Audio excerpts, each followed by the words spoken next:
ఒక తోటలో ఒక కొమ్మలో ఒక పువ్వు పూసింది.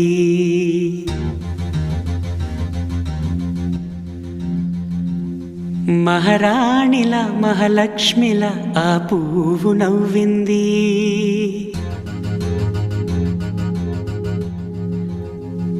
అలాగే నవ్వుతూ ఉండాలని,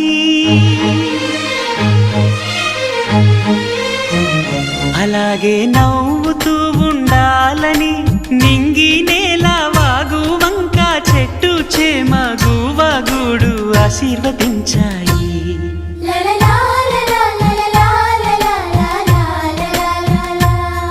ఒక తోటలో ఒక కొమ్మలో ఒక పువ్వు పూసింది. మహారాణిలా మహాలక్ష్మిలా ఆ పువ్వు నవ్వింది.